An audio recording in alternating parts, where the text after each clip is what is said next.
the final installment for today of This Is Our Life. You think? I think, yeah. Well, this is actually January 11th now, so January 10th. Oh, okay, so first one of a new day. Yay! First one of the new day, yeah, because it's 12:02 on my clock. So earlier, up all night. Earlier today it was 28 degrees Fahrenheit. I had no shirt on and I was eating ice cream.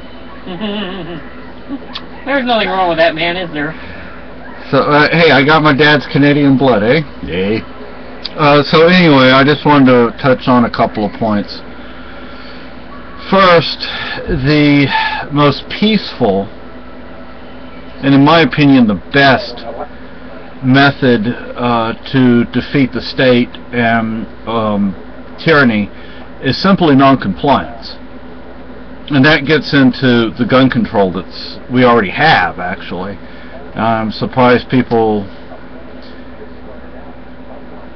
don't stand up and say enough's enough, because I have a feeling people aren't going to do what's right. But all these laws that are supposed to stop the very things that keep happening, and you're going to make more laws. Criminals don't abide by laws. And when the state has control of the weapons, then that's when tyranny really kicks in, and things are pretty bad as it is. The thing is, people will comply. That's the problem. When the gun shops stop selling these guns, when they stop selling the ammunition, when they abide by all these laws. Laws are for slaves. We ain't no slaves. And you know, my people on the Irish side, we've been slaves. On my mom's side, the French side, they arrived in Virginia in 1632, and they were indentured servants, which is just a fancy name for a slave. The best thing we can do is simply refuse to comply, and you know, if enough people refuse to comply, there's not anything they can do about it. You know, I was hoping when the government went in and started killing hogs that the farmers would finally stand up and say enough's enough, but they didn't. The line in the sand has been drawn. The thing is, what are we going to do about it? So that's all I really have to say today. You know, I wanted to say,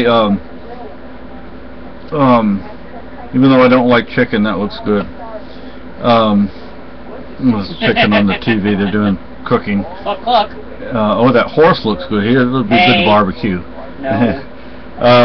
Anyway, so I wanted to I've done this before. I want to define the difference between a right and a privilege. A right is something you don't have to ask permission for. A privilege is something you do have to ask permission for. The Bill of Rights, which is not separate from the Constitution, is a part of the Constitution. Bill of Rights, not privileges. You don't have to ask permission. Remember that. But you're asking permission. You go to a gun store, you buy a gun, you fill out paperwork, etc. You're asking for permission. That's not right. Registration is not good. It's bad because they know who have most of the people that have the guns. And the criminals will always break the laws no matter what. Now they're making all of us criminals.